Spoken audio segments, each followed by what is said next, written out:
button, but I have no idea when it's actually live. It says we're live, but is it lying? That's the question. You know, the fact that you can't believe what's right in front of your face is probably a symptom of your behavior for this entire week. Now, wait a minute. You're sitting in front of me, so at least virtually, so I don't believe that you exist? I'm not sure that you believe anything exists. I read somewhere that Disagree with that. psychologically speaking, most people don't realize that subconsciously we only recognize that there is one consciousness in the world, us. Mm-hmm. We only believe we're the only person. We may, accept other people. We may do other things with them, but subconsciously, we believe that everything is about us. Everything is us, and everything around us is not necessarily a different consciousness. It's part of us. Terry, get on your knees and bow to my consciousness right fucking now. You You know, I offended think my that consciousness. My consciousness rules the goddamn world. I demand tribute. I demand penance, and I demand worship. God damn it! How's that working out for you? It's not. Damn it! About the same way it works with everybody else, really. I think that there's actually something to it because it's really bad with people that are psychopathic. They really don't think other people exist. Well, if you're They're a only about narcissist, themselves. if you're a narcissist, it's all over. Oh, ooh, I like that phrase. Let's bring that around here. I can't even pronounce that. Multi-ego solipsism for the win. Yes. Yes. Exactly. So your reality. Matt says that dogs have masters, but cats have staff. Just Screamer and Shadow are better at it than most. Or worse, depending how you look at it. They certainly weren't helping me remember what to post where.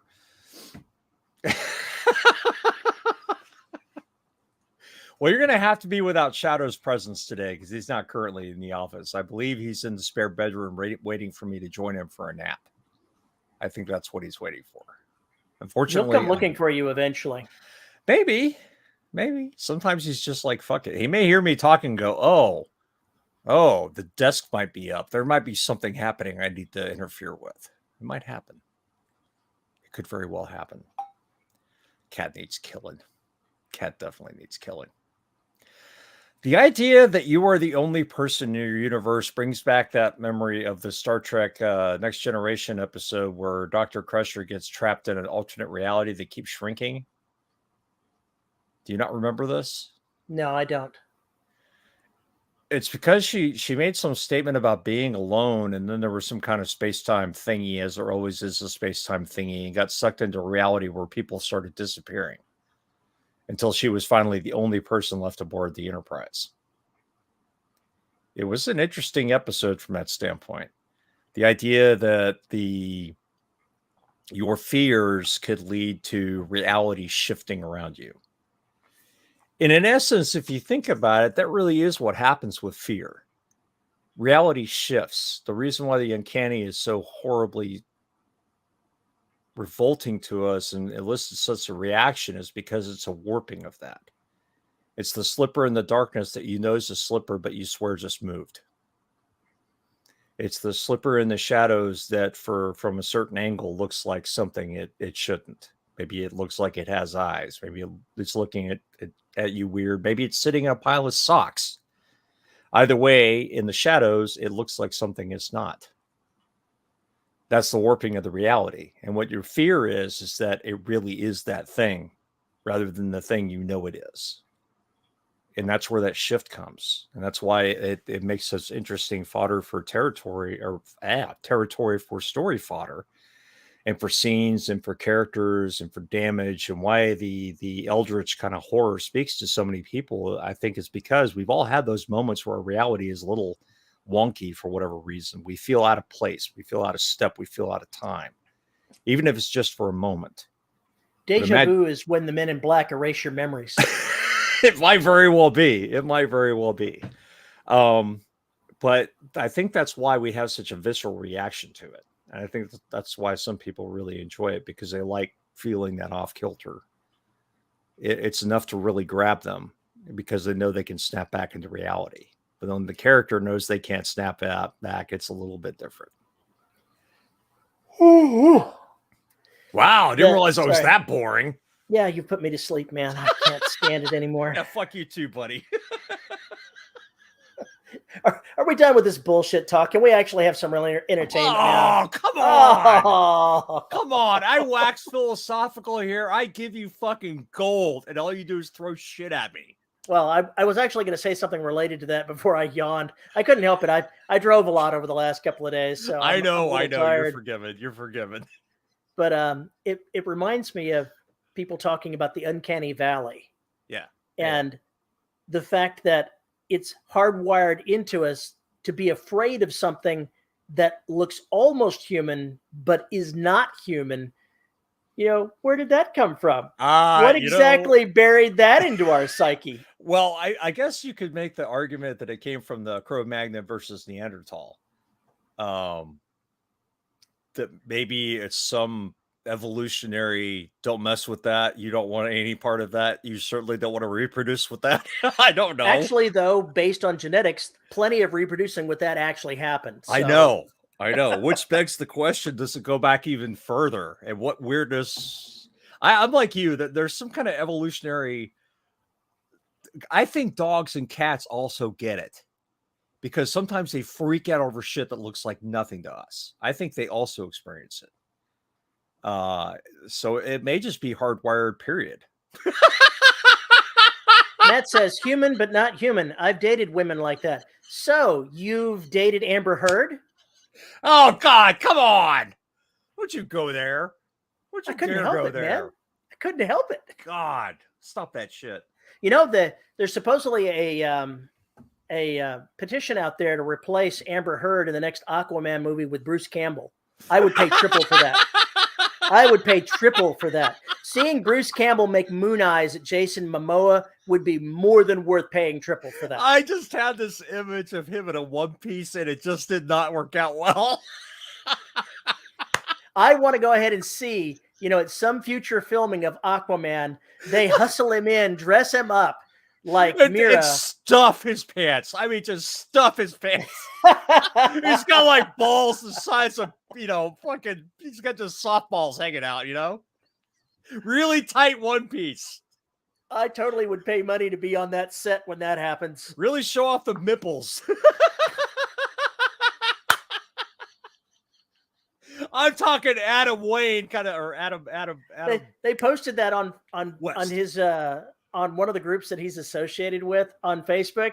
And it's like, oh, this petition's got 3 million votes and blah blah blah. He's like, send me a script.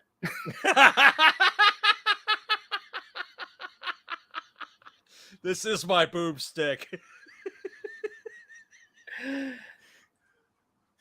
I don't know if I told you, but there's an Evil Dead video game out now. I can't remember if I mentioned this last live show or not, but you get to play the demon or you get to play one of 4 people, and it's just as stupid and crazy and wild as the movies are. It is the same. I mean, Bruce Campbell and the characters are dropping one-liners like every 2 seconds. So is the demon. So it's absolute insanity and carnage. It's a lot of fun. Highly recommend it. I thought of you though. The first time I saw Bruce Campbell, the character, do something, he had the chainsaw arm, was just ripping into somebody, and I was like, Terry would totally love this game. Terry would so be into this. I've been thinking about that character a lot. It's a memorable character. It is, but man, would it work without the cheese? No. It has to have the melodrama to survive, yes? I'm not sure that what he's doing is melodrama. The overt acting, the overt everything, turning it up to 11, that is most definitely melodrama. All right. I agree with what you're saying that he's doing. I'm just not sure that fits my definition of the word melodrama. Well, melodramatic is you overact. Big time. It's like James Kirk. Definitely. Go for it, William Shatner. Adam West, William Shatner. The list goes on. Yes, he was good in Burn Notice. I liked him as a wisecracking spy. That was his best role. Period. In the story, that was his best role. He was amazing in that show. Absolutely amazing. Loved him. Spies, bunch of bitchy little girls or whiny little girls Whiny little or whatever girls. it was the line was. No, it's a great character. It's a great character. That was a great show. It was great conceit, great setup. Completely unbelievable, but still, it was fun. It was a fun show. Yeah. Didn't Bruce play much Campbell, the he first brings couple he seasons. brings something to these roles that he does just because he's him. He's one of those actors that he bleeds through into the characters and it works. That's Jack Nicholson. Jack Nicholson doesn't act as anybody. Jack Nicholson is Jack Nicholson in every role. It's just a different Jack Nicholson with a different personality quirk, and that's about it. People still go see him because he's Jack Nicholson. So I can't explain it. It is what it is. Hello, Jason. Oh, we got another one. Oh, yeah, I was going to ask you about this. Amazon is ceasing their Kindle operations in China, which is really interesting to me. Well, I think that has something to do with the marketplace. Mm-hmm. It is. They also had issues with trying to make any kind of profit doing ebooks in India. Mm-hmm. And I think that there are some marketplace similarities there. Well, as you'd have told us, the most popular stuff is the things like Vela, right? That's where all the crazy is happening. And obviously that's a huge flop in the United States. But since they don't have that kind of program over there. One of the problems in China is the pervasive and all-encompassing censorship. That too. They would be telling Amazon, take that book off, take this book off, take this book off, take this book off. And Amazon, my guess is, doesn't want to deal with it. Their profits are marginal enough in China, and they're like, fuck them. Yeah, I would definitely think it's really difficult to run a store like that. I don't think it's piracy, Matt. They've got the same problem with piracy here in the States, and I'm not going to shut it down. I totally agree with that. It's not piracy. It's going to have to be some external market factor that's based on those locales. The fact in India is that books are so cheap there that they can't compete. You mean by India? Yeah, local marketplaces. Yeah, the local marketplaces, the ebooks, they can't make any money off of it. When I sell stuff through Kindle Unlimited, I look at what I'm selling in India, and it's like very little at all. Maybe that's partially language, but India, there's a lot of people that speak English in India and a lot of people that read English. It's got to be something else. It's got to be something in the marketplace that makes books on Kindle just not attractive to them. I don't even want to unpack that statement. It's just like Europe, Ko-Fi is not a big deal here. Ko-Fi is apparently a big deal over there, rather than Patreon. And I don't know why. It just is.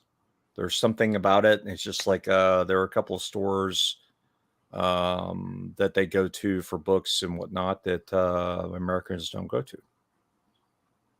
It's a weird deal. I don't know. It is what it is. The world is what it is.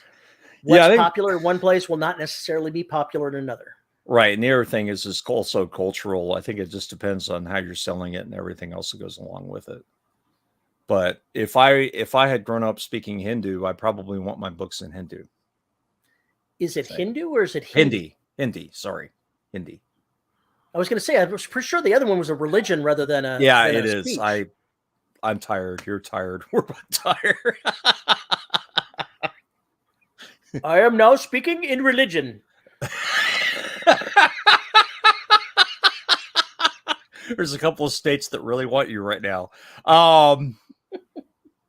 Anyway, that notwithstanding, this is interesting. Stop it. I clicked it at the same time you did. Sorry. Matt asks, do you think that not being able to give the book as a physical gift or being able to resell them has an impact? No. Culturally, I don't know. We're talking physical books? Yes. I don't think so. Now, you're saying that about America. I mean anywhere. I don't think that gifting, being able to buy a book and gift it to someone or resell it, is a big driver in sales in any market.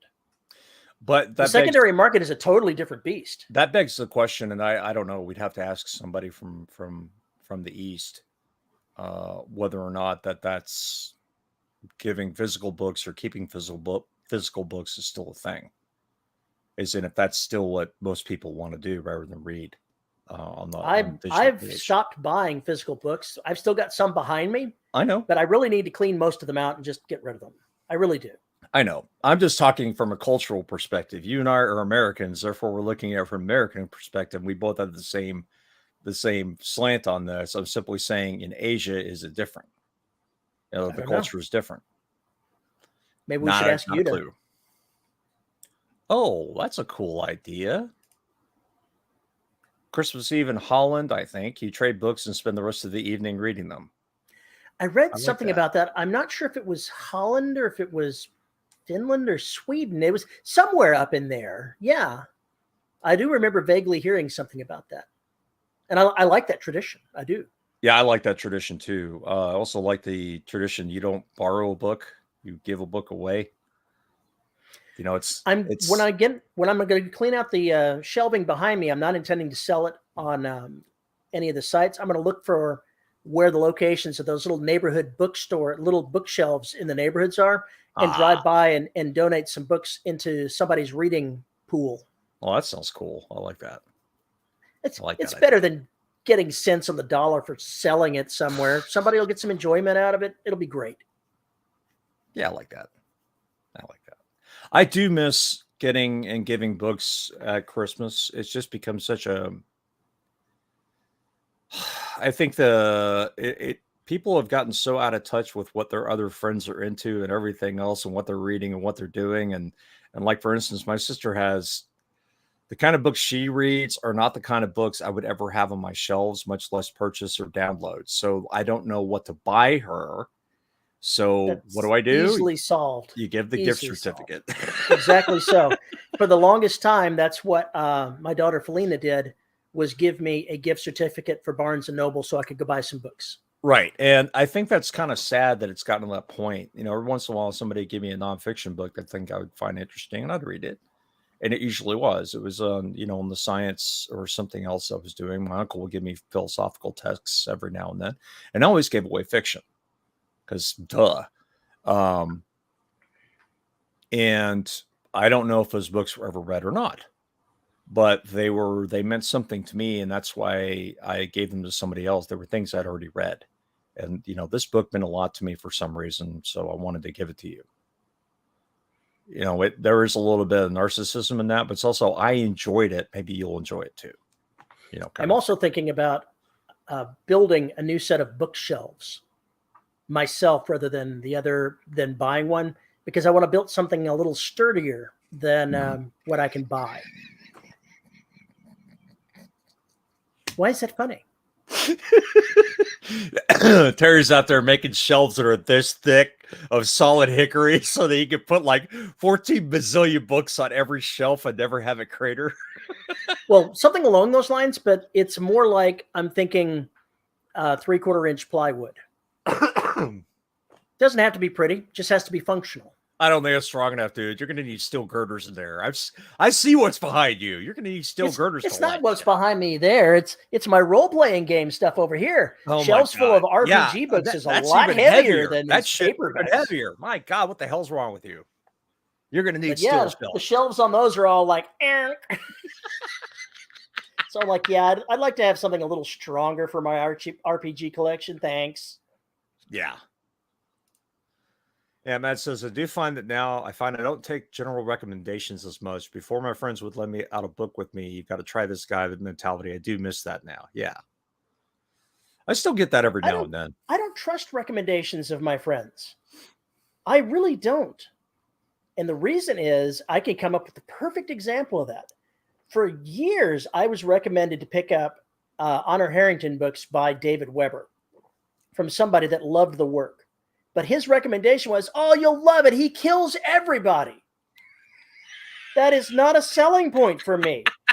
So I resisted picking up the series for years because I wasn't interested because of the way it was recommended. And it was a recommendation that was totally untrue. A lot of people died, but not a lot of main characters died. Yeah, you misunderstood what he meant.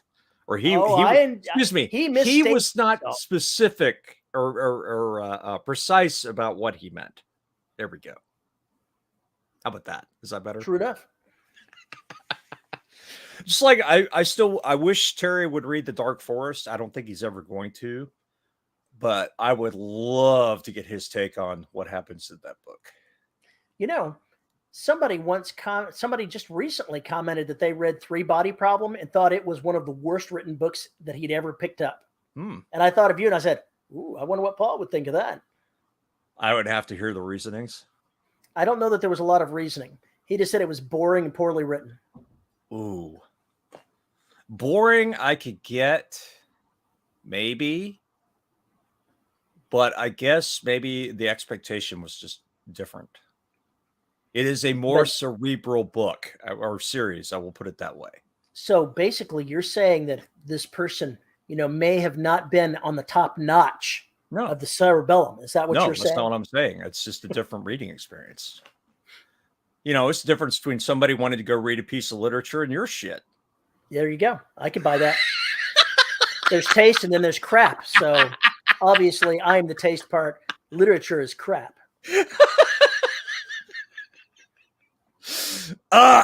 Shots fired. Anyway, it's just a different reading experience and expectation. I think if somebody was expecting some kind of galactic war thing going into that, yeah, they were going to be really disappointed. And I think another thing is, for instance, you don't ever really see the aliens. Is another issue. I think if you have the wrong I went into it with a completely open mind and expected it to be whatever the hell it was going to be. And it was fantastic. Yeah, Matt says they found the Three Body Problem very easy to put down. I enjoyed it, but it took me a long time to work through it. It wasn't a page turner for me. Fair enough. I also listened to the audiobook. That may make things different. Narration and style of narration definitely can change how a book is. I love the Dresden Files. I loathe the actors reading that actually does the audiobooks. I hate it. You don't like Jason Marsters, huh? I don't like his style of reading the books. Not at all. It does not work for me personally. So I leave my wife loves those audiobooks. She can have them. I'll just read the printed works when it comes to Dresden Files. The Three Body Problem, the first book in the series, I found like Matt, I almost bailed on it, and then it got interesting. The second book, I never was bored. Never was bored. That book went off like a bomb because it basically drops all the exposition shit. Hey, we're in the midst of this mess. It's no longer a secret. How the fuck do we get out of this? It's just a different animal. So, yeah, again, different reading experience. Peter F. Hamilton books I couldn't put down. The Hamilton bastard. It's like the 42 bazillion million word trilogy he wrote, The Night's Dawn. I should have been able to put it down. I should have been able to stop reading it. I wanted to stop reading it because it went so far off the rails that I was just like, I can't believe I'm still reading this, as ridiculous it is. And then it came back all together. And then when I finished it, I was like, I'm really glad I didn't stop reading that. But that's like 3 million words or some crazy shit. Isn't it? It's like that. It's because each book is 2 books, 2 trade paperbacks or hardbacks if you buy them individually, and they're fucking huge. But then there's got to be like 300 characters in that thing. Easy. It's a big, big, big monster. More power to the people that can write that. More power to the people that can read that. When they get really freaking busy, I'm like, yeah, I don't know. I don't know about that. Yeah, 3,600 pages total. Jesus. Oh, my God. Anyway, it's massive. So on a different note. Yes. For the trip over to Waco and back, for those of you that don't know, Friday morning, I got up before 5 a.m, drove to Waco so that my wife could be present for her mother's ashes internment. She died last year from COVID. And then because we have a sick cat, I drove back. So we arrived home a little bit after 7 p.m. So it was a long day of doing things. And while we were driving, I was listening to a new, an older set of audiobooks from an author that I've listened to. And this was one of his earlier works that he never made into an audiobook. And I'm listening to it and I'm going, there are some peculiarities here that he's ironed out in later series, but it's interesting stuff that he was doing. It was magical fantasy of a type with three main characters. The protagonist got most of the screen time, but two other characters get some screen time. And one of the other characters is the chosen one. Basically the one with the I've got a what do you call it? I've lost the words out of my head. He is part of a prophecy. There we go. He's part of a prophecy. He's the chosen one. He's got these powers that no one really understands. And he seems pretty ineffective about doing pretty much anything, really. And the main protagonist is like, but we got to do these things. And the guy's not really doing the things. So he's like, well, fine, I'll go do the damn things. In spite of it, he's not the child of prophecy. He's the one that has to go ahead and bust his ass to make the shit happen. And I'm almost done with the first book of this trilogy. And I've started to come to the conclusion that I think this well-intentioned guy that's part of the prophecy is going to end up being the villain. I think his ego is going to twist him around and he's going to end up being the bad guy in spite of himself. Well, when you're told you're going to be a god from age 1, like Alexander the Great, what do you think's going to happen? Well, he wasn't told from age 1. He found out as an adult. Oh, well, maybe that's even worse. So, yeah, I'm like, okay, I'm just going to, with no warning whatsoever, manifest these magnificent powers, and now I'm going to save the... No, you're not. You're going to fuck it all up, pal. You're going to fuck it up.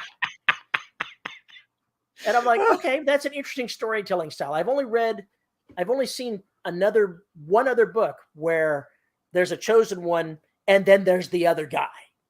The other guy doing the shit. I couldn't listen to the other one. It sounded like a great premise, but the narrator in the book just drove me mad. Within one chapter, I had to stop. I could not. I just could not. The narrator drove me crazy. That's unfortunate. That is very unfortunate. There are very few books that I put down because the narrator is just driven me nuts, and that was one of them. Yeah, I've had to do that a couple times, but not usually. With great powers comes great fuck-ups.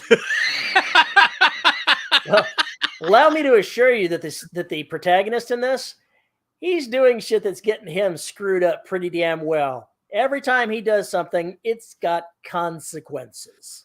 Unforeseen consequences. How very Dresden. Each of these characters in this, the magical world, the ones that have the powers are called travelers. And they have their own domains that they gather their power from. And they're called travelers because they go to their realm and they travel in this realm and then come back to our own, and they've moved from point A to point B without having to traverse the distance in between in our world. So that's why they're called travelers. But they pick up their powers, but nothing from any of these realms comes without a cost. Of course. There's always something that's not good. And the traveler, the protagonist in this, when he goes to the world that he's going to, it's not really one of the realms that most anyone knows about. And it's like a giant house that has innumerable rooms, but something in the house is always trying to test or kill him. Always. There's a bathing room where you can get in the water and it will heal you. If you've got cuts, it will heal you. If you've got some more serious injuries, it will heal those. If you are aging, it can reverse that. But the longer you stay in this pool, the more the imps that live at the bottom of the pool will try to drag you down. And there are things that are bigger in the bottom of that pool. That's an example of it. You're like, unspeakable things at the bottom of the pool. He doesn't know what it was, but it was not pretty, whatever it was. So there's always something in this house. So he's gaining power as he goes along, but it always comes at a price to him. And that's always a fun type of book to read. But I like the idea of having the chosen one just be, the distraction as opposed to the actual story. The red herring of all red herrings.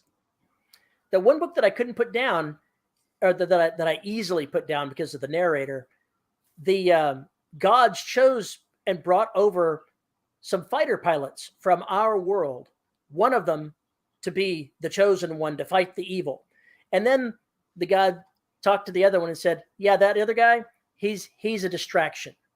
He's to keep the eyes of the dark gods on him while you're the one that's going to go do the shit.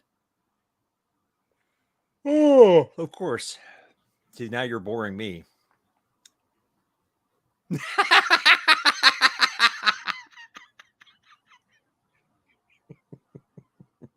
Wouldn't it be better not to tell the guy that he's the guy and just keep shuffling him off? He says he's the one that's going to have to accomplish all the stuff.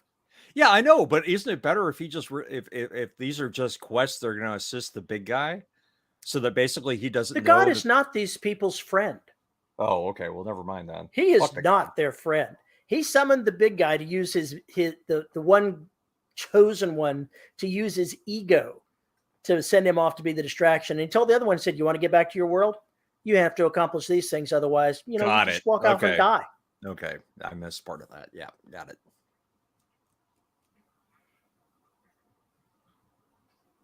Fun. It's a shame you're not going to figure out how the book ends.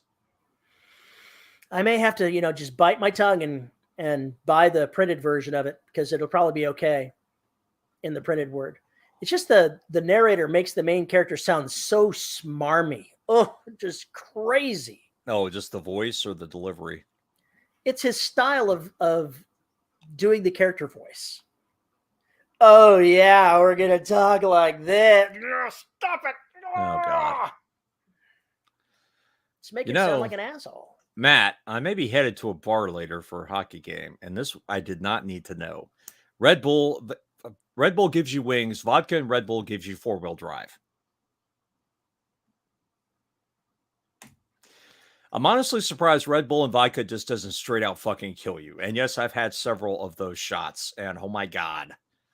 Yeah, you're drunk and ready to run around the room. It's just not a good plan. Have you read Good Omens?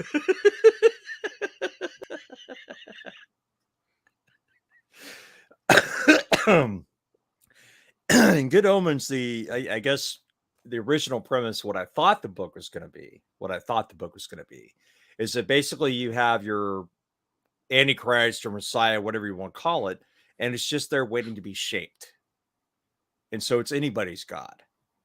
It's just waiting for someone to tilt it in one way or another, which I think is an interesting way of looking at it from what you just said, which is just imagine if there's an altar or even a movie Highlander, right? If the Kurgan gets the sword, humanity goes into darkness, right? If Highlander wins the sword, there's going to be enlightenment and puppies and flowers and balloons and shit. But the fight isn't over good or bad. The fight is over whose will is going to win. But both of them are driven by the same thing. The Kurgan wants to win. That's all he's about, is winning. He doesn't really care about the darkness shit. He just wants to win. And I think the Highlander wants more than anything else to just revenge. So they may have these lofty goals put upon them by fates and everything else, but really when it comes down to it, that is a revenge story. The way it ends, it is all about revenge. It has nothing to do with anything higher than that. Can we pretend that all the other Highlander movies don't actually exist? I don't know what you're talking about. Thank you. There's only one Highlander movie. And it was a good one. Of course, the best part about it was the soundtrack, but we can. Oh, that's true. Queen does good soundtrack. You end up in your hands and knees either way. That's right. Yes, the miniseries was here in the U.S. Yes, it was. Saw it. And It was good. Glorious. It was glorious. It was very well I hear done. that they're planning on doing. They are another doing one. a second one. They are doing a second one. That's going to be fun too. Yes, it will. David Tennant was perfect for that fucking role. Oh my God. Just wonderful. Great, great, great thing. I need more coffee. So, Paul, if you were going to have, the chosen one in any of your stories, how would you pervert it? Because I know you would pervert it somehow or another. You would make it. It would depend on the wrong. context. It would depend on the context. Are we writing about a story where there's magical fantasy, where the chosen one can get infected by some kind of dark magic? Is there some kind of succubi that's going to twist him around, steal his will? Is there somebody going out there to assassinate this person? Is there somebody there trying to protect him? Does the chosen one have any kind of personality quirks or hangups that may come back to bite everybody in the ass? What if the chosen one's not sane? What if the chosen one lives in a completely different reality or is neurodivergent to the point where it cannot communicate with those around him? What if, there's so many different ways to work with that as far as the perversion of the intent. What is this thing? What does it do? Well, we have these wonderful tomes that tell us, and they're wrong. They're so wrong. There's a lot of things you can do with that.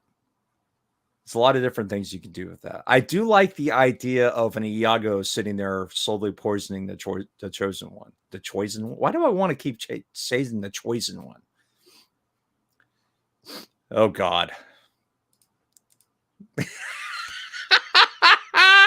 If the chosen one is one of Terry's cats, Jason, we are all in big trouble. We are all in very big trouble. Or throw the black against the aliens in Soul and Beyond. That sounds like, Predator versus aliens. I have no response to that whatsoever. How you doing? Oh, that's bad, Dean. That's bad. I bet it's a screamer. There's no A in there. Yeah, I saw an A at first. Listexia or something. So what have you been doing besides traveling to places and doing official events? Still working this stupid book. Get it done. Had to spend a couple of days doing the edits before I left to go on this trip for the last book. So it's off to the beta readers. I just want to get this one done. Get this. I'm only at chapter 13, so I've got a little bit more to go. I'm about a third of the way through.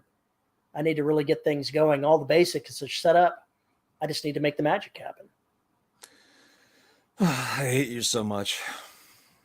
Time in the chair. I got to spend more time in the chair. I hate you so much that you have been able to spend time in the chair writing. I want to wrap this book up and get it off to the publisher by the end of the month. Maybe that's not quite doable at this point. I don't know. We'll see. I've still got 60,000 words to write and all the editing. Ugh. You can do it. We shall see, said the blind man. You can do it. I spent this week, all of it, getting ready for the Station 3 release on Wednesday for the podcast and audiobook and all that shit. And basically, as soon as I got home from my parents' house on Sunday, I worked till midnight. Monday was 8 to 2 in the morning. Tuesday was 8 to 5, and then 7 to 3. And then Wednesday was 4 a.m. to 9 a.m., followed by 1 p.m. to 8 p.m. Dude. So it's been rough, but I got it done. I got it out there. I fixed 4 chapters that for some fucking reason, both Find a Way and Amazon missed technical issues with, but I did not. I found them. And one of my fiendlings found them and let me know when I fixed them all. And I can't believe it passed. Oh my God, I can't believe it got through. Anyway, fixed all that. Got the audiobooks up for sale. Got everything done. Everything's cool and groovy. And now Paul can go collapse, but he can't because he has so far behind Oceania. It's not funny. So that's my life. Yikes. Last night, I finished the chapter that I didn't want to finish. I cheesed out. And then I wrote half of another chapter of Oceania, and I just need to finish up this arc. Probably have to blow away a few words, but that's okay. The last chapter that I wrote took me a little bit of time to process because I wasn't happy with what I ended up with. I wrote 2,000 words, and I'm like, this is boring. There's nothing here. Why is this scene even taking place? It seems like filler. I need to do something to make it different. So I went ahead and added another 1,000 words to it, 800 words to it, and had the characters discover something in there that I hadn't planned on putting in there. And then I had to go, okay, now that I'm putting this in here, why would anyone have actually done this thing that I am planning? And how does it impact the rest of the story? Which is pretty much how I write any story. When I'm bored, I throw in a complication, and then I figure out why the hell it would have happened in the first place and what the implications are. Fair enough. Fair enough. So did you end up throwing away those words or just putting a complication in? I did not. I took the thing that it found down there and it figured out why and how in my mind that it would have been done. And it actually gives me a more convenient way to finish the story for this novel than I thought I originally had worked out in my head. Right. I like that. I like that a lot. It was the plot was going to come together, but it was going to be a kludge. And I was like, it's going to require action from a character that is not actually a point of view character in this novel for that to happen. And that feels cheap to me. Depends on the situation. All right. The characters are basically, because of events, they're in a bottle. They can't leave this location that they're in. Admittedly, the bottle is an entire solar system. So it's not like they're really trapped anywhere other than interstellar distances. They can't get away from there. Unfortunately, to repair their space drive, they have to have something from the system they left last time. And they have no way to get there. Not in a time frame that is good for the story.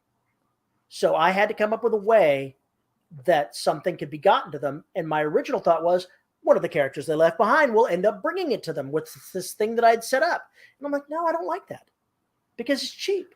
I need to have the character's action. I need to have the character's actions result in their success, not in somebody doing the Deus Ex Machina and dropping the answer into their lap.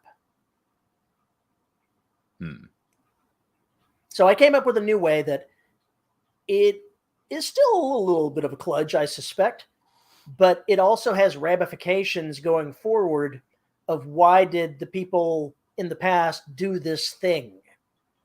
And what did they know that the characters now don't know? Right. That's the same kind of thing I had to do with SNR Blue. I didn't like doing it, but I had to do it. But I'd already set that up long ago. People knew, I think people were okay with it because they knew something was going on. And I still need to write that novella about what happened to SNR Blue. I'm just afraid that it will turn into a novel. Well, of course it will turn into a novel. What are you, crazy? And I still want to write the SNR Red story about what happened to them. That will probably be more of a long short story or a novelette. There's a lot more things that happen to Blue, obviously, but you have to kind of make a decision about that. That's why Shakespeare had to have the messengers come in and deliver faraway news, because it's far away. They didn't have telephones. If you can't communicate like that, you're going to have some other devices if something has to come from out of system or out of place. What it comes down to is I intentionally wrote myself into a corner, and I've got to figure a way to get out of that corner without having a VW bus pull up outside and some guy go, "Give me your hand, man. You need a jump." Hey, man, you need a jump? Chog's Record Service is here, man. Exactly You right. got any weed? My starship runs on weed, man. Just give me a chronic blunt. We're good for 3 parsecs.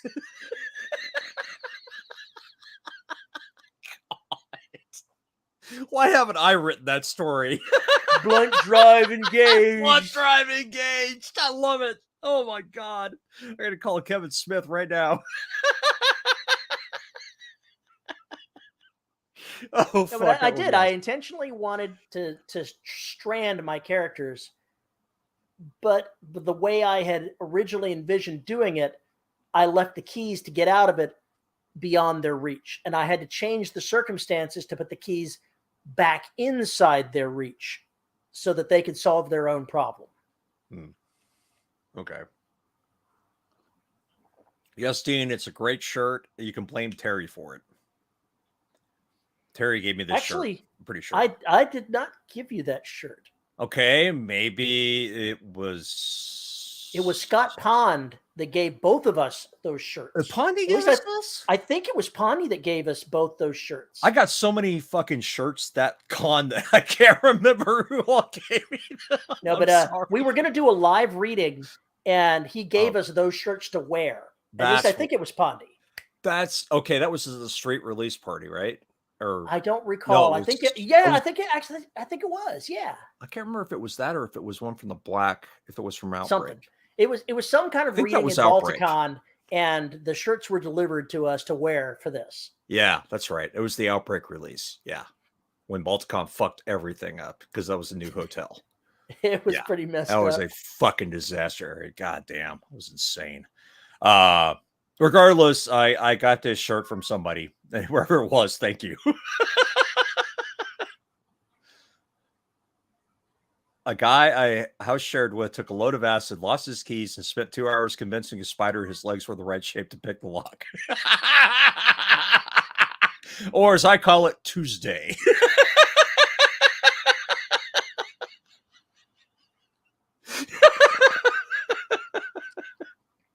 Oh my God. Oh. It's one of those storytelling things where you can let some good things happen to your characters, but you can't just pull their asses out of the fire by themselves. I completely disagree. You need to go read Candide by Voltaire. Candide is a very short book. Even Terry can finish it. It's about it is Voltaire's social commentary on the ridiculous optimism of the French 1800s before everything went to shit. And it's just absolutely ridiculous. It's just what is it? His Candide's wife or girlfriend, I don't remember, gets raped by 1,000 pirates, and she's just totally cool with it. C'est la vie, life goes on. It's mind-blowing. It is a great book. Highly recommend it. It is funny as hell. If you find the right translation for it. So it's good. It's good literature. You'll enjoy it. There's a lot about the French at the time, though. I can't remember what time period that was he was in. Regardless, that was his social commentary. Good God, we have so many cats, so many loud cats today.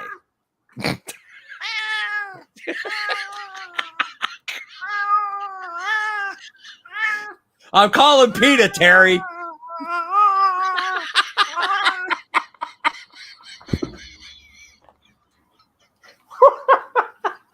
Oh my God. If you're listening to the podcast, you really missed it. And then my camera gets sideswiped. Bitch.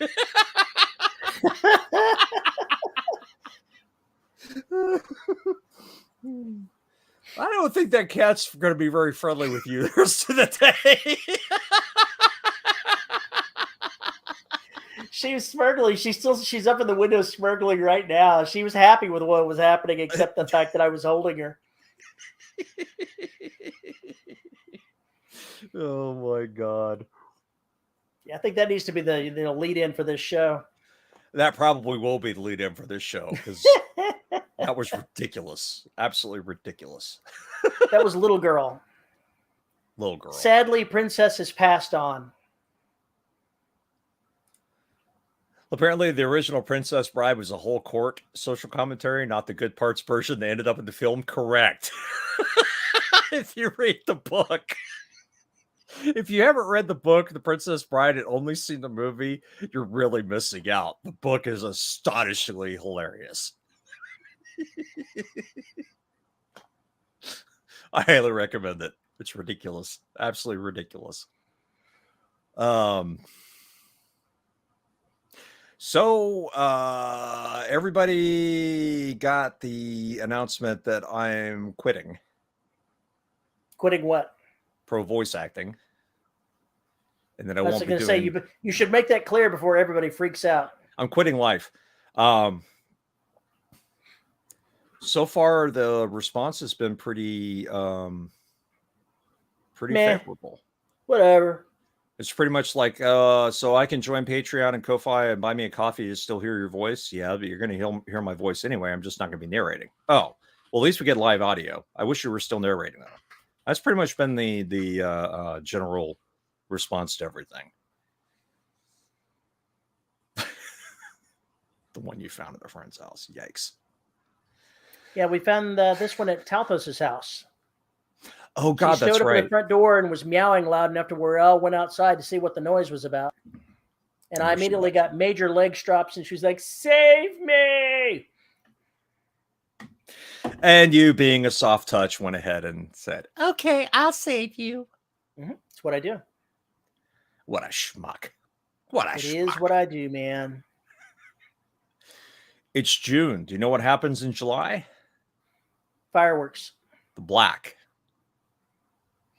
July 1st, The Black. The first book is... Dean asks, can I understand your reasons, Paul? And the answer is no. No one can understand Paul's That's not reasons. what he says. Can understand your reasons, Paul. Not can't. I can't. That's not what he said. Stop making shit up. Who am I talking? What am I saying? I'm talking to a fiction writer. Stop making shit up. I always make shit up. I'll go ahead and, change everything right there on the spot. We know. We've seen it happen in real time, okay? Reality bends for Terry.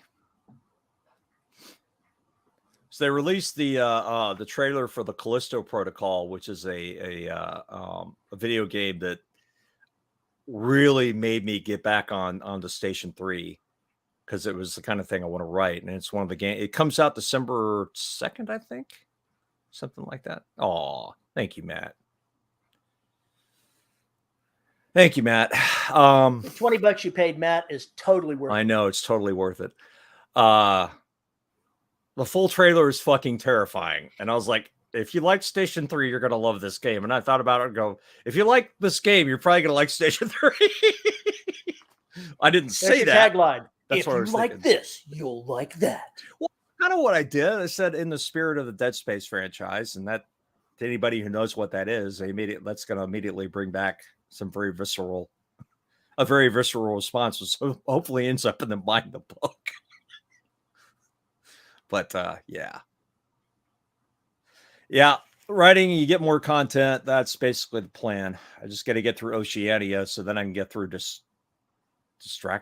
Extinction. That should be your next book, Distraction. The Black Distraction.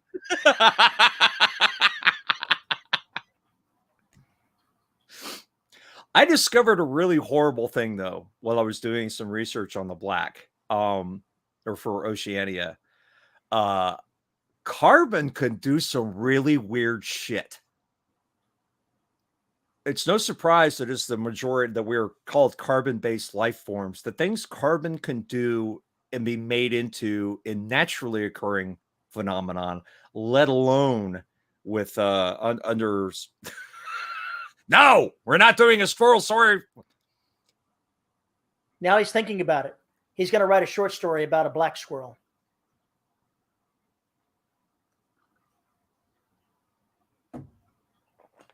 Anyway, what was I saying before I was so rudely interrupted?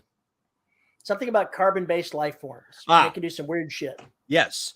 There's a certain tetrahedral configuration you can get carbon in by doing certain things to it, and it will turn into some kind of artificial diamond. And it has the same property as real diamond, the black possum. Yeah. So if the black is carbon itself and can control and reconfigure itself, then doesn't it make sense that it will be able to do anything carbon could do?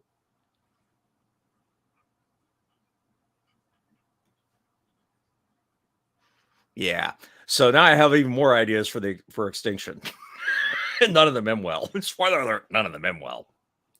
So I'm having fun. I'm having a lot of fun with this part of Oceania. I just need to finish this arc so we can finally get to land. 75,000 words and we're still not on land. It is not true. Land is never happening. My dad's like, is there going to be anybody left alive to get to land? I assured him somebody would make it. He's dubious. He doesn't really believe me. Yeah, is it dead? It looks dead. Go poke it with a stick. Exactly. Go do that. So much to write, Terry. I got to get I'm back on looking forward to Sigma. starting the next scene. This next scene is the one where I get to go ahead and shake up the snow globe of my story. Are you planning on making everything kind of crazy and weird and putting an earthquake through your story? Is that what you're telling me? Pretty much, yeah. All right. Well, as long as we have that straightened out. Now, what you're getting at the next story, the next scene, is the insertion of a new point of view character, so to speak. Ah. Okay. You know those aliens that go inside your body and then talk to your mind? Yes, I have several. They're constantly using one of talking over those. one another. I'm using one of those. He's talking about a symbiote. Mm-hmm. Attached to my brainstem. It's going to give me superhuman powers. Allow me to calculate infinity. So like a math coprocessor? You would actually be surprised. I can't get into the details, but yes. So instead of block technology, everybody just puts a symbiote back there and it just attaches to their spine and takes care of all the communication problems for them? All right. You need to mark this part for deletion. Why? Well, it's a live show. It's a live show. Anything because you say delete live. me, damn it. Delete. Where's my delete button? I'm getting into talking about plot and I shouldn't be. Well, then don't. Or be more general. You're asking me more questions. Don't tell me that. Over here, Matt's telling me that I'm making a character into a GPU, and it's true. Oh, my God. Pause the live. What do you mean pause the live show? God damn it. I can't get into too many details because that would be spoilery, and I can't spoil it. Oh, God. I'm afraid that everyone in the live stream must die.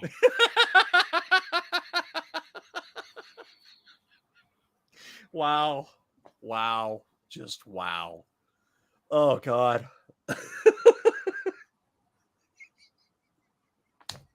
You broke the show. I'll put a long bleep here. We can't bleep your brains, unfortunately. We could wipe out your brains from this point. We'd make sure you never came back to see this show. I haven't really revealed anything there, but yeah, I've decided to go ahead and do something along those lines. So I get to introduce a character that I've been looking forward to introducing. And it's going to stir up the entire plot line and shake up everything because it gives me a new means to introduce new information that the characters would not have any way of knowing. And of course, it's not going to be good news. So, So you created a new POV character just for this particular... The POV character, like you said, it's a symbiont. It's already been present in the story, but part of it is now being joined with a human being. So it's actually getting a voice that is part of the POV voice now, as opposed to a secondary character. Okay. All right. That makes sense. We are not going to discuss the centaur thing ever again. We are going to pretend that never happened. We are going to discuss the centaur thing every single episode we possibly can. And all of the centaurs are going to be played by the same actor. Gilbert Gottfried. Use the same limitations of a GPU. If you can break it down into simple instructions that can do lots of it really fast, but your brain still has to do the higher level functions. Yeah. Without leaving this too much in the thing there, the point of view character that I'm talking about is a very talented, very skilled hacker. And I plan on having her ability to manipulate machines and code be vastly upgraded by this symbiosis because of the extra brain power that's going to be able to be brought to these problems. All right. Makes sense. I personally would love to have that symbiote. Maybe it could write faster. Maybe you could be taking a nap and your hands are typing. There's a scene in the Tommy Knockers is very much like that, where she wakes up and she's written an entire novel during the night. It's scary. John Cusack. Yeah, there we go. John Cusack plays all the roles. That'd be good too. I can't wait to see him in drag. Has he ever been in drag in a movie? Now I'm wondering about this. I don't know. I haven't seen all of his movies, so I don't know for sure, but why do they even ask that? Because apparently you want to see John Cusack in drag. Of course, doesn't everybody? Can I sign up for a symbiote too? Yeah, Matt, I need one. Terry needs one. You need one. We all need a symbiote. Of course, isn't that what our goddamn phones are now? No, they are our masters as opposed to our equals. You might be right about that. You might be right. So I put mine into distraction-free mode. I can't get into the plot line of the story, but if you read the Last Hunter and the sequels, of which book 3 is coming out later this month, so a couple of weeks from now, it's going to be out, and all of the places that I'm going will maybe be a little clearer if you're actually read up on those. I have to actually start that series at some point. I seed the happenings books in advance. So while what I'm writing is going to be new, I've put all the Lego blocks in place to make this happen. That's kind of what we do. It's kind of what we do. I'm still kicking myself for opportunities I didn't take in Station 3. I'm still kicking myself over some things I should have done. I guess that's a good thing. It means I really enjoyed writing the book, I think, more than anything else. It means I enjoyed writing the book if I want to go back there and put shit out. I'm not going to, but the fact that my brain is like, wow, you should have done this. You should have done this. This would have been cool. It's kind of like, that means that I need to take all that stuff into the next book, which is wonderful. Wonderful. How many kilograms of mass would a station have of biomass, do you think? Well, it depends on the station. Say you got 100 people. The International Space Station? Are we talking a huge one with hundreds of thousands of people in it? Let's say 200 people. Well, you've got the biomass that is the people. You've got the biomass that is the food of the people. You've got the biomass that is the excrement of the people. That's what you've got. And you've got dust. You've got, I'm not sure that dust is biomass. It is. It's more skin sand flakes, and dude. other crap. It's skin flakes. Some of it may be skin flakes, but On a a lot station, of it's not. On a station, almost all of it's going to be skin flakes. Okay. Maybe it'll be frosted flakes. No, that's only if you turn off the heater. They're great. Now I got Tony the Tiger sitting in the meat locker with all these frozen corpses next to him. You totally should put that in there. No, damn it. What, you want me to get sued by those assholes? I'm already getting sued by Disney before it's over with. What the hell are you talking about? Station 3, the author's cut. So, Matt, would you have liked to have seen the Station 3 medical bay? The Station 3 medical bay. Or would you like to have found out how those things ended up in the cylinders, in the printing cylinders? Oh God, there's so many things I could have done. Oh Jesus, that would have made that book, that whole thing would make a great video game. I want to play that video game. God damn it. I'm going to drag some of the things I got out of that book into this next one. I'm going to write it very much the same way, but I think this one's going to be longer. May take a little longer for the action to start too. Station 3 really took off about 8,000 words in. This may take a little longer. Series of short stories. Well, if Station 3 sells well enough, what I want to write is I want to write a prequel that's got Recky's Records at Handley 5. I want a prequel, which is what happened before Station 3 went to shit. And then I would write a sequel about another EET team along with engineers gone to recover what Station 3 had years later. And whatever happened below the ocean is still happening. That's all I'll say. I still want to, I would really like to write that book too. I think it would be much more fun. It'd be very fun. So I'd love to, from a cat's perspective, no, we're not having cats on any of these stations because they'll get eaten. And I can't deal with that. Till extinction. Extinction may have some very disturbing scenes like that.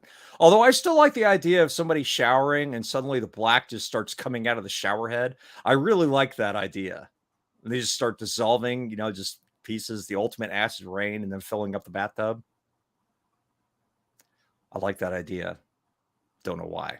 Probably definitely something wrong with you, man. Yeah, I know. It just seems like such a horrible scene. Or worse, you're sitting on the toilet.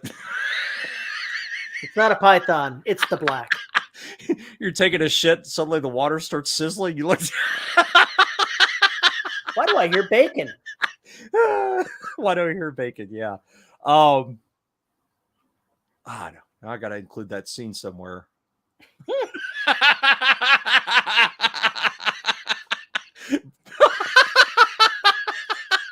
British campsites. I've used showers like that. More mud on you when you get out.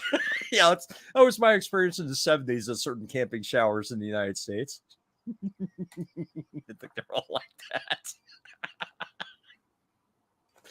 I really want to go be riding a Signal Decay, but I gotta get on Oceania and finish it, Terry. That is a problem. And then I got to go read Outbreak and get it ready for narration. Fuck. I have so much work to do. All you've got to do is finish a book. Again and again and again and again. I got 3 books I need to be writing. Obviously, cloning is something you need to have. We've discussed this before. You need the Paul clone that writes, the Paul clone that narrates, the Paul clone that does all the technical shit, and the Paul clone who handles all the business stuff. That could be a really interesting cartoon strip. No. Because there is no Paul in the universe that is good at business. There may be a Paul in the universe that is really good at tech, really good at writing, really good at all that stuff, but there is no Paul that's good at business. I guarantee it. There's no alternate reality where Paul is good at business. It's hopeless. Multiplicity. That was a good movie. William West comes in here. What the heck? How do you keep missing these things? William, you missed this one because Paul forgot to send out notice about it until literally 5 minutes before the show. So here's what happened, patrons. While I was busy getting everything ready for Station 3, in case you hadn't noticed, I pushed out a shit ton of episodes, YouTube episodes, which means I spent like 8 hours, 10 hours editing DRS. I created the live show and I got it up there. And for some reason, I thought I had sent out all the links. That part I did not do. I scheduled the StreamYard as soon as we finished last week's episode. I scheduled the show and then forgot to put it on Patreon. My apologies. I'll try and make sure Terry, reminds me, hey, dummy, you got a link for the show? Oh, okay. Terry's not doing his QA. He's just not up on his QC. I obviously. Yeah, this is obviously all my fault. No, I'm simply saying I need assistance because obviously I can't be trusted to do everything by my little self. Have you thought about putting, like a reminder in your scheduler, like 5 days before the show to, oh, hey, maybe send out a note. Have you thought about putting a reminder on your schedule to say every 5 days, oh, maybe I need to check with Paul, make sure he's got the link? I don't think he understands how this works. Maybe this is why Paul is bad at business.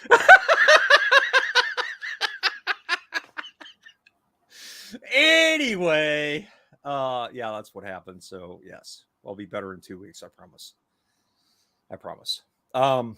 You just want to write stoners in space. Just admit it. I don't think I know how to do that. I don't know how to do comedy. I know how to do sick, twisted shit like The Street, but I don't know how to do comedy. I'm just not very good at it. I don't know how to write it. At least I don't think I do. It would be fun though. It would be fun. I do something like that. I just think it's hilarious, the idea of Chong showing up, in his spacecraft to come tow your ass wherever you're at. Hey man, have you seen Station 3? I hear it's around here somewhere. Oh, yeah, if you don't see a link by Saturday morning, yeah, nag. But I seriously, I will do better. My apologies. It was a week. Trust me, it was a week. But that's done. Now I can sort of get back to whatever passes for normalcy around here, which isn't very normal. I had a very interesting email from Amazon. What did they say? This is very curious. So on, I guess Monday or Tuesday, maybe it was Wednesday, I put the Fireside Audio announcement into the Black feed, and immediately it was downloaded like 1,800 times on the Black feed. It was downloaded from Shadow Publications 350 times. So there are more people in the Black feed that are actually in Shadow Publications feed. Now, I don't know why that is. However, I put the Station 3 promo in the Black feed to say, hey, dummies, I've got another book and it's over here. And once I did that, now the Station 3 stuff is starting to pick up. So I don't know. I've created a problem for myself, and I think Mer Lafferty did the same thing to herself once upon a time by having all these different feeds. There are people that are subscribed to the Black feed that aren't subscribed to Shadow Publications. There are people subscribed to Derelict that aren't subscribed to Shadow Publications. But the reason they find me is because those books are separate from Shadow Publications, if that makes any sense at all. So anyway, because of those 1,700 downloads that came out of nowhere, I haven't replied, to be honest. Because those 1,700 downloads came out of nowhere, and to be honest, I have no idea where it charted on Spotify or any of that shit. I don't care. Doesn't mean anything. It's just noise. But because it charted, Amazon sent me an email saying, we want the Black on our podcast service. Yeah. Let me put this back up on the screen for you. Because we all know how this ends. Now, here's the funny part. They're coming to me at the beginning of June. June 15th, the Black goes away. All the podcasts, all the YouTube, all of it goes bye-bye. Deleted. Well, not deleted, but for public intents and purposes, it is deleted. So then I will restart the Black podcast, which will run through all the books, all 6 books in one shot. They'll all be narrated by somebody else. So I will then do that. But that means the Black will start charting again. Probably.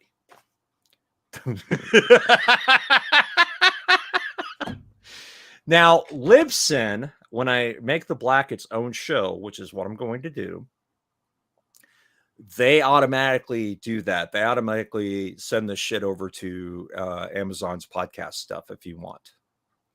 I just thought it was really interesting after all these years, and maybe it's because Amazon's just finally getting their shit together with podcasts. They want them in the ACX podcast too, the Audible podcast, that they that just now they're starting to realize that's there. And it was just because I put out one post, which cracks me up laughing.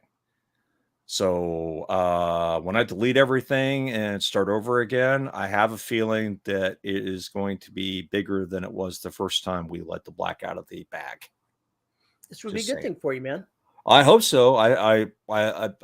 All these people have told me we've listened to the series like 3 or 4 times, and we keep going back to it as quote unquote noise for whatever we're doing. It's like, Jesus Christ, you people are killing me. How am I supposed to tell what unique users are if you fuckers keep coming back and, eating the buffet again?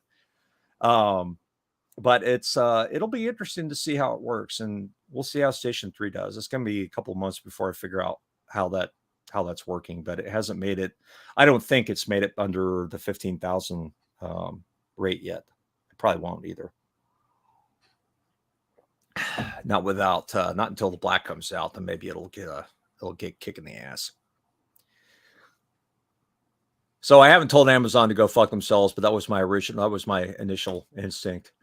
Matt says he's starting to see adverts in UK for Audible podcasts. Wondering if they're having push at the moment. Yes, they are. Audible and Amazon are trying to figure out how to get in the podcast market and make it work. Because they want to use that platform to get more people tied into their shitty Audible ecosystem, which sucks because their app sucks, their store sucks, their Amazon, they suck. There, I said it. It's not like you had to say it for us to know what. Paul, we'd love for you to come try out an interview with a job for us. Fuck off. Paul, we'd love to put your podcast on all of our products. Fuck off. Paul, we'd love to buy it. Then what's next? Oh, God. Obviously, you just need an auto reply that just sends the automatic fuck off message anytime something comes in from Amazon. Well, like I said, I haven't told them to fuck off, and I'm not going to tell them to fuck off, but fuck off. No, when I start the new show and actually put it on its own, I can't do it the way I've been doing it because FeedBurner's a piece of shit and they're making it go away. So I'm having to start a new show with Libsyn, which only costs me $5 a month, which isn't a bad deal. So are you still going to keep it separate, or are you going to do one? I'm going to intermingle it with Shadow Publications like I'm doing with Station 3. So the people who are on the original shadowpublications.com feed don't have to go anywhere for it. But people who don't go with that,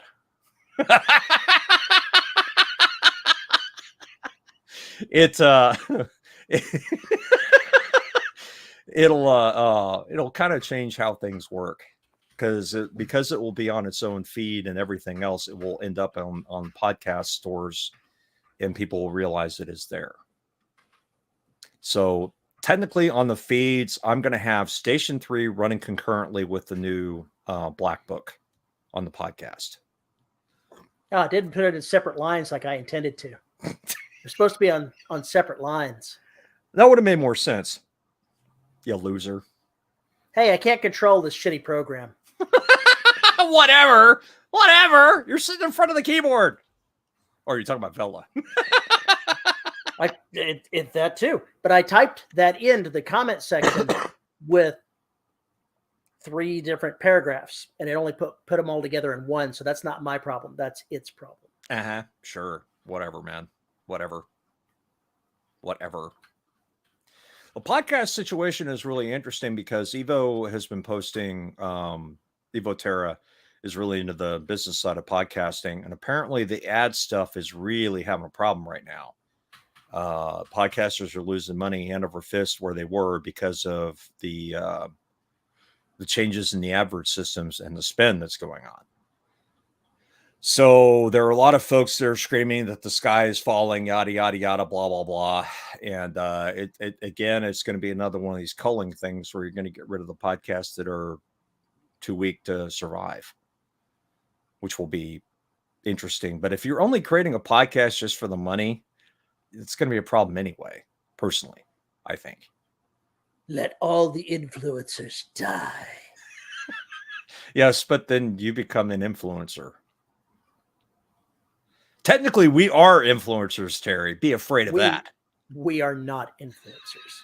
We're influencers among a very, very small micro pool of people.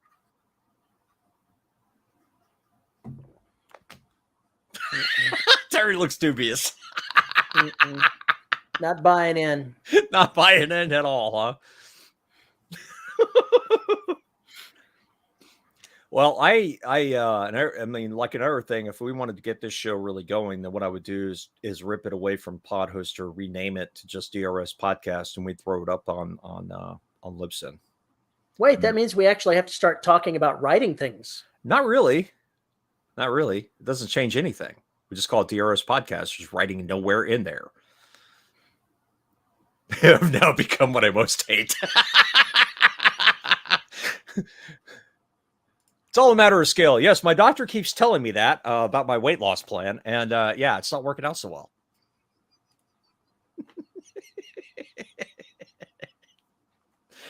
Anyway, the podcast YouTube space is kind of crazy right now. I'm getting interesting numbers on YouTube for people who are coming to Station 3. And I put out the first 3 episodes with first episode has jibber jab. The other 2 do not.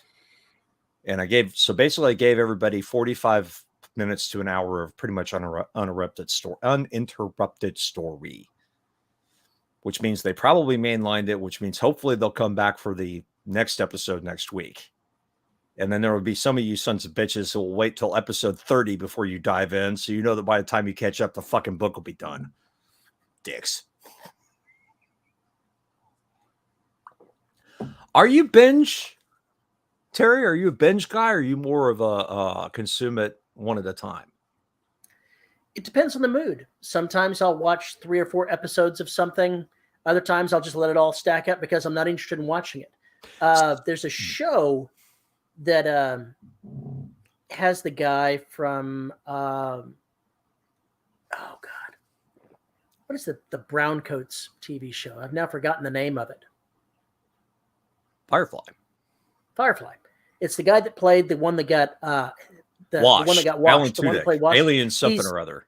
He's playing an alien show, and I liked it, but I'm now got 14 episodes, including the new season, that are sitting there waiting for me to watch it because I haven't felt like watching it. But it's a really good show, and I just haven't been in the mood to watch it. Isn't that weird? Because it's like at some point you reach there's so much shit that is out there that is grabbing your attention and vying for your attention that something you really enjoyed gets pushed off to the side because there's so much other shit to do. Well, I stopped watching it at a plot point in the show where there's a lot of shit going on. And at the time I stopped watching, I was like, oh, I don't want to see this next episode because it's going to be fucked up and awkward. And I just haven't gotten back to watching it. And I know it's still the next episode is going to be fucked up and awkward. When you go ahead and, kill a human being and throw his body into the lake and assume his shape, and then later on in the series, his ex-wife shows up to have a conversation, that's awkward. That is awkward. That's kind of I'm sorry. Not his ex-wife. His wife that's looking to get a divorce that wasn't complete yet. So there's a lot of awkward going on in this show. Oh, God. See, that's good for episodic. He is amazing in this show playing that alien. Everybody in that cast, with the exception of the Baldwin, are great actors. He's just playing himself. But the rest of them are fantastic actors. Everybody in that show is amazing. Yeah, I love Alan Tudyk. He also plays a character in Justified. I think in the last season or second to last season. He shows up. He's only got maybe 5-6 minutes of screen time, but holy shit, is he terrifying. He does a really good job playing. The show is called Resident Alien because he's pretending to be a doctor in a small town. Right. And you can imagine how fucked up that is because he talks almost like an alien and he does not understand humanity at all. Just from that standpoint, it sounds like somebody decided, hey, let's make a character that's like Zoidberg from Futurama, but not a big clown or not a big crab. Pretty much. Pretty much. I found her kidney. That's not my kidney. It looks like kidney. That's a liver. Oh, you need that to survive. Watching him try to talk parents into getting a circumcision because he wants a tissue sample is funny. Because, yeah, his reasoning is not quite there.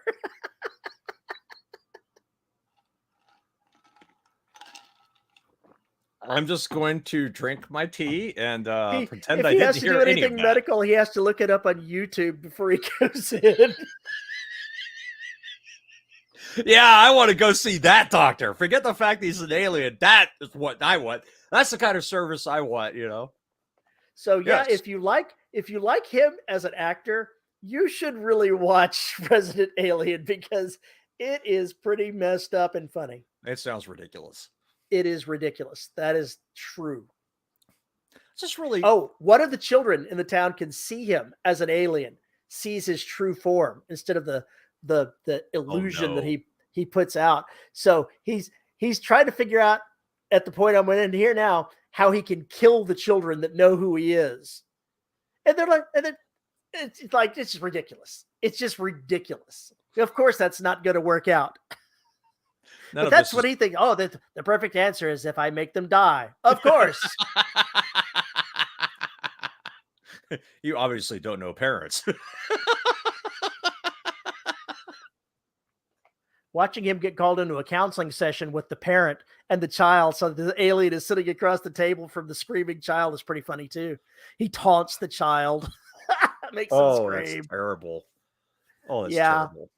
It is one of those shows where if you watch it, yeah, it's out there. It's pretty funny.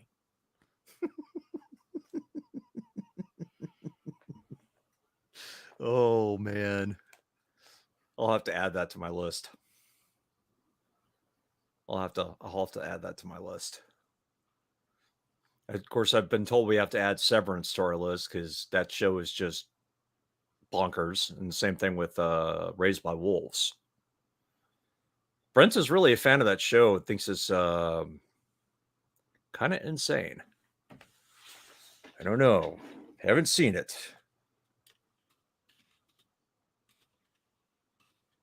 Sorry. What else y'all got to talk about? I think it's almost time to go ahead and talk to the folks here. But let me go ahead and read the blurb from talking about Resident Alien here before we stop here, because we've talked about it, but I should go ahead and ground it in what the blurb actually says it is. An alien crashes on Earth and hides in a remote Colorado mountain town. After assuming the identity of the town doctor, Harry Vanderspiegel, his nefarious mission to kill all humans is threatened when he comes to realize one of the townspeople, a 9-year-old boy, can see his true alien form. Harry starts off living living a simple life, but things get a bit rocky when he's roped into solving a local murder and realizes he needs to assimilate into his new world and slowly begins to wrestle with the moral dilemmas of his secret mission to destroy all life on Earth. Well, okay then. William West wants to know about blurbs. Blurbs. What about blurbs? Blurbs are sales copy. That's Blurbs what it are is. Satanic is what they are. They can be learned. There are tricks to the trade to make it. A lot of authors, they can write, but they don't know how to write sales copy, so they do all the wrong things. It's a lot more in-depth of an answer to try to say how to do it right. There's at least one good book by Dean Wesley Smith. I think it's called Sales Copy. So for $4.99, you can hear what his opinion is for sales copy, and it's good. It's good. I write my blurbs based on that, and they work. You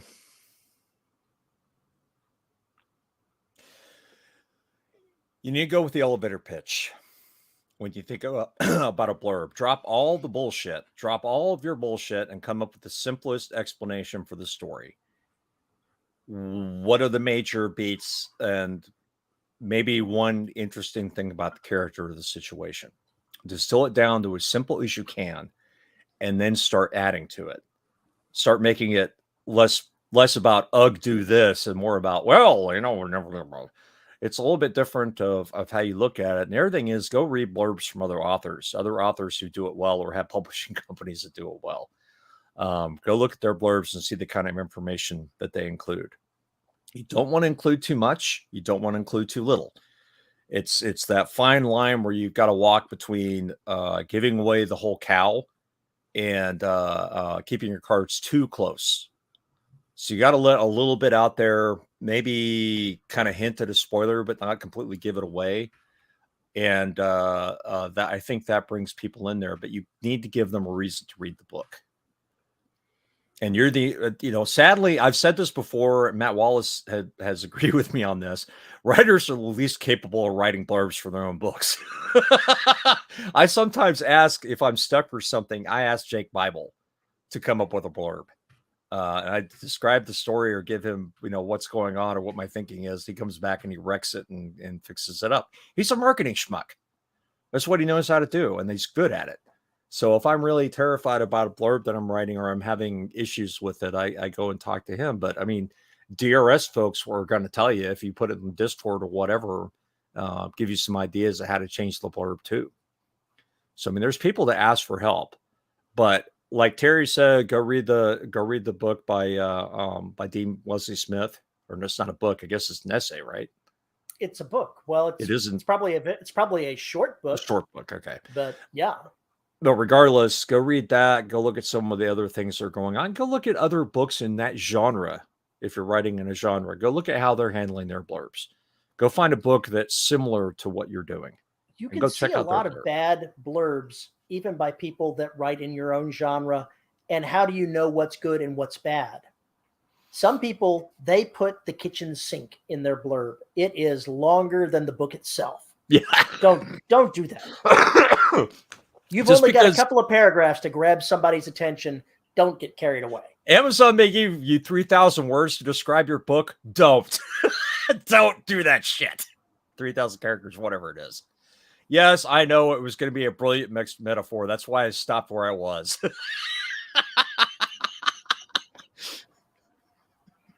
But Paul recovered nicely. Yes, I did. He's like the Yogi Berra of writing blurbs. It's over when it's over. Anyway, that's how I kind of learned to do it. I'm still not necessarily good at it, but I'm a lot better than I was earlier. Tattoo was probably the best blurb I ever wrote. And when I distilled that into a promo, people were just like, that is amazing. And I've never been able to pull that off since. It was a one-time deal. But yeah, be aware. If you're aware that you're having problems with the blurb, if you're aware you're having problems writing the synopsis, show it to somebody. Preferably somebody who hasn't read your book, to get them to look at it and see if it's something they would read. It's a good way to check it. Oh, yeah. Read the question. In a recent cast, you said you wouldn't use COVID in a storyline. With the exception of what furthers the story, how do you decide what real events get included? This is one for Paul because I don't write stuff set in the modern day.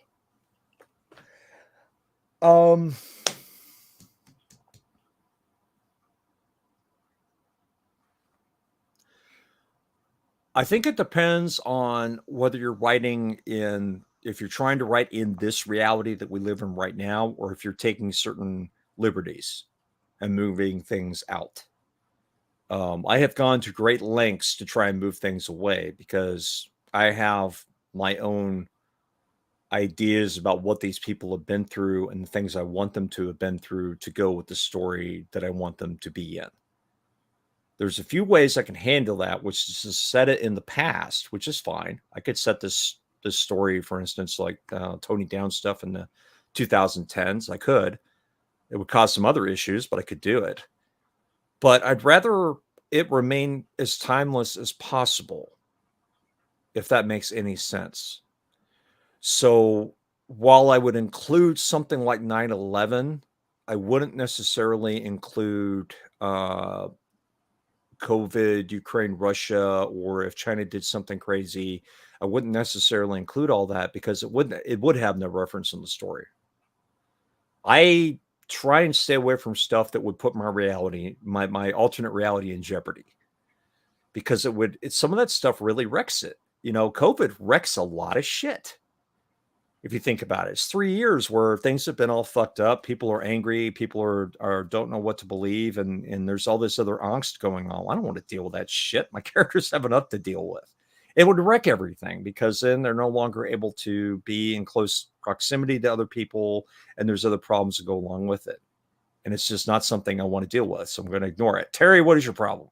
What did I say? I can totally see one of these scenes that you write where they come rushing into a building, you know, the monsters somewhere ahead of them. They've got time limits, blah, blah, blah. Where's your mask? You can't come in without your mask.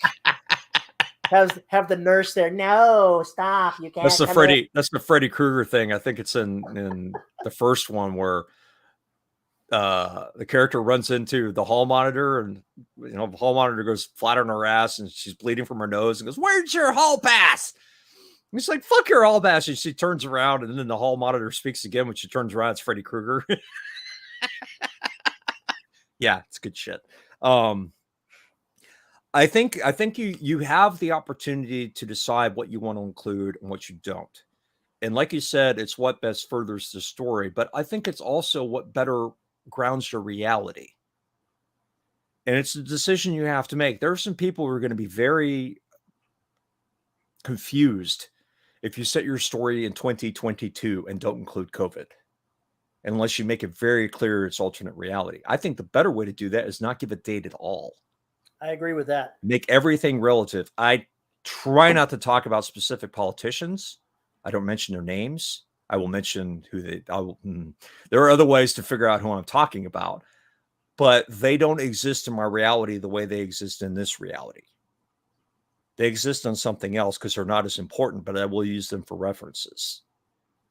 It just really depends on what you're trying to write. Are you trying to write a story that takes place in COVID? Okay, fine. Are you trying to write a story that takes place before 9/11? Fine. You know what your goalposts are. If you're trying to write a story that's near future and 9/11 never happened, you're in an alternate universe. You're in an alternate universe altogether. Alternate history too. It changes how you do things. It changes what the characters are, and it changes the flavor of the story. And there's no right or wrong here. It's just whether or not you as the writer want to deal with that stuff and whether or not those characters want to deal with it too. So it's like The Man in a High Castle, but only with COVID. Right. With only with COVID. So it's I don't think everybody makes that decision like that or even thinks of it that way, but that's the way I think of it. So you just have to kind of decide what makes sense to include and what makes sense not to include. There's no right answer. So that's my big philosophical treatise for the day. Thank you for that question. It is a good question. If you were to fabricate reality, what would it look like? I'm a poor substitute for reality.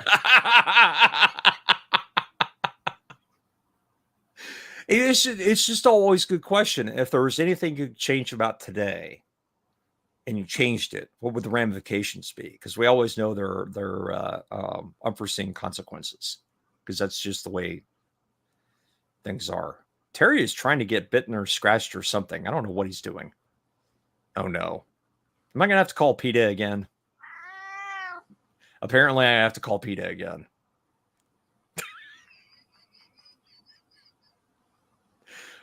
Are you just trying to get the cat on mic? I love it. You're yeah. I love you, Daddy. Right into the mic. I love it. Sound like she just said fuck.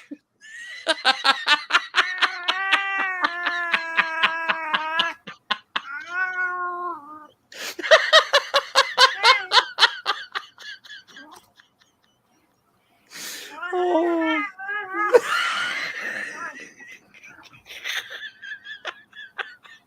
You know, I'd say that she hates that and you should stop it, but she keeps kind of coming back for it and being okay with it for a few minutes. She likes her love, but she doesn't want it right this moment. Yeah. Uh-huh. All right. So you got any other questions, folks? Cat hair. Dude, your entire house is made of cat fur. I'm not sure there's actually any wood in your house. It's just all stacked up and compressed cat hair. So your question about biomatter in the station, it's all cat hair. So think about it. When I looked it up, it was like the average human being is 180 kilograms. I think is what it said. Well, duh. That's a lot of mass if you could convert all that. It's a lot of mass. I have so many evil ideas for this book, and I have yet to really explain them to anybody yet. So after this show, I may have to have a talk with my Terry. Any other questions, guys? Here's your chance. Paul will answer any question at all. And what about you? Oh, I didn't say anything about me. Of course I will. I'll answer any question. No telling what I'll say, but I'll answer it.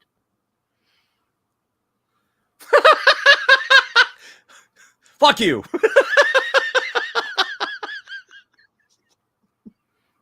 Here you go, Paul. Whoop, that's the wrong one. Why does it have to be biomatter or just anything carbon-based? Technically, it could be anything carbon-based. But the easiest thing to think about as far as biomass is how digestible it is. Carbon can be put into alloys. It can be put into all sorts of other garbage. So like lead from a pencil, it's not necessarily going to work. Even if it's somebody's couch, it could work. Good. I think biomatter is more where I need to go with that. But like Terry said, you got 200 people, and let's say the average mass is 180 kilograms. That's a lot of mass. Then you add all the food it takes to feed those people. Then you add all the excrement and waste. That's a lot of mass that's available. It's a lot of mass. Yeah, little known DRS trivia. Terry doesn't actually have a beard. It's all cat hair. That is very legit. And here we go again. That cat is going to kill you in your sleep.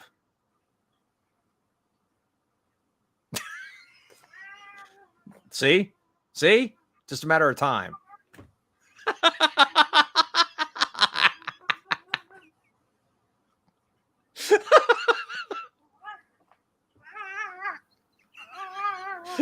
I love how you're laughing and changing the pitch of her voice.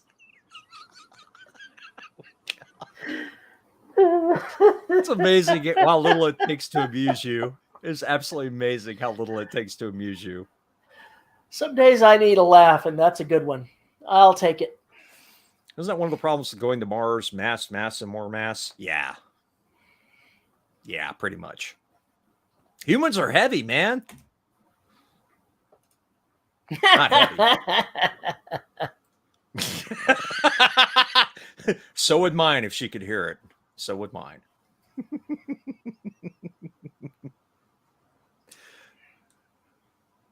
What kind of repair system would your ship have if you were going to have a colony ship? If I were going to do that, it would all be human powered. Really? Yes. Because if you start trusting automation, depending on how long the journey, if the automation breaks down and you don't have knowledgeable people, then you're dead. Whereas if you've got people, that's a different matter. What if the autonomous system was meant for catastrophic? If it wasn't ever used, then how do you know it's going to work when you really need it? Besides which, when I'm writing a story, it's always funner to have the person doing it have people doing it rather than having machines do it. Funner? Did you Funner. Really just say fucking funner? I did. Oh my God. I'm an author. I can make up words. There are some words you don't need to make up because they already fucking exist. Yeah, what would you use? More fun. Funner. Oh, for fuck's sake. Oh. You know, the English language is just wasted on you. You're one of those people who just picked up odds and ends and managed to cobble it together like some Frankensteinian monster that's going to collapse any day now because it's running out of juice. My vocabulary is that's the your use of the bric-a-brac English language. of the English language. Asshole. You're just jealous because you couldn't figure out how to use bric-a-brac in a conversation. If you had to build a catastrophic system, even if you didn't know if it would work, this is latch stitch, we're fucked, right? All the people who can repair the ship are dead. The only thing we've got left is embryos. What kind of autonomous system would you have? Depends on the technology level. If you have a high enough technology level, then you could have artificial intelligence, you could have disembodied brains, you could have any kind of thing controlling this that you wanted to. Yeah, but how would it repair itself?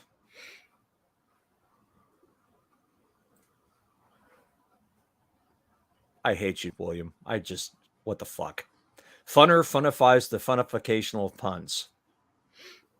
You broke some of my brain. No. Do not side with Terry. God damn it. He's Obviously, wrong. I have appealed to the masses. Yes, and you're still wrong. Like most populists, you're if still wrong. A lot of people are wrong, then the words change in the English language. You just watch it. People misuse it, and here's how we get ain't in the dictionary.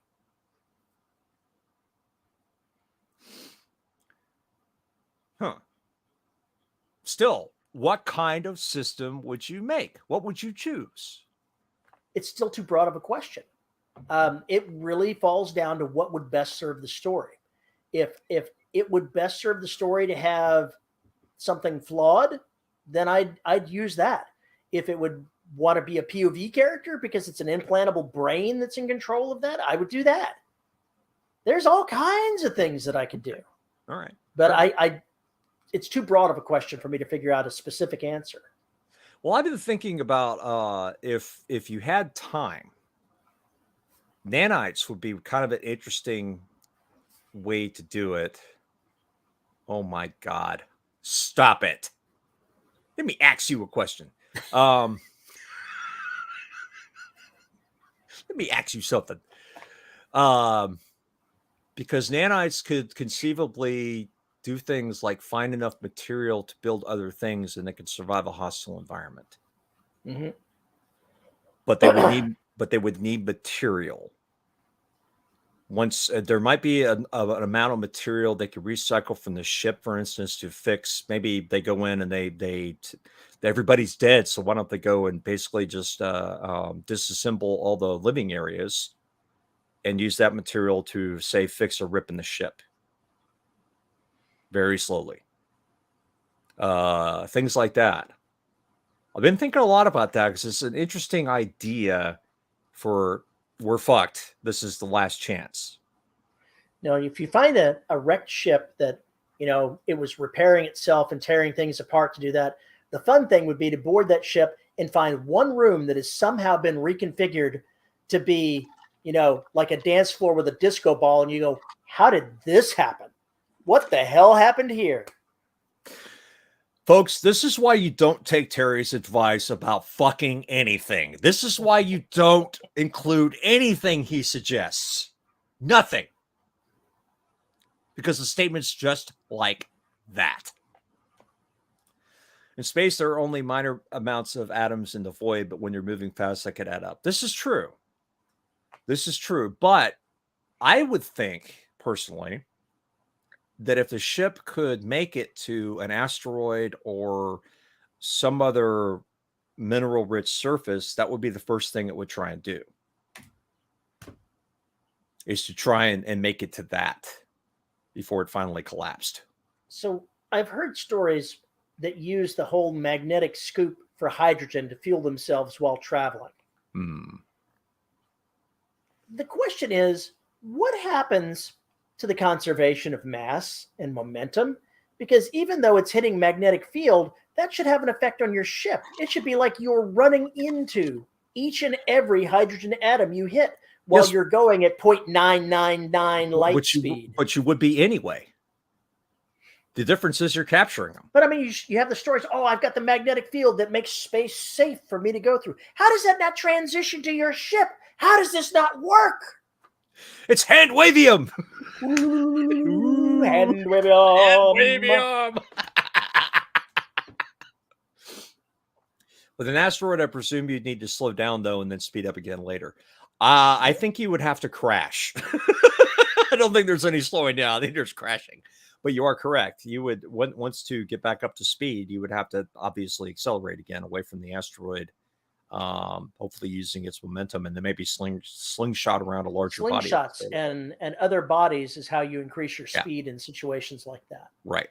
So that actually gives, thank you, Matt, for bringing that up. That's all I'm going to say. There's a lot of different possibilities there. The reason I brought up nanites is because I thought that they're pretty impossible to kill with environmental stuff.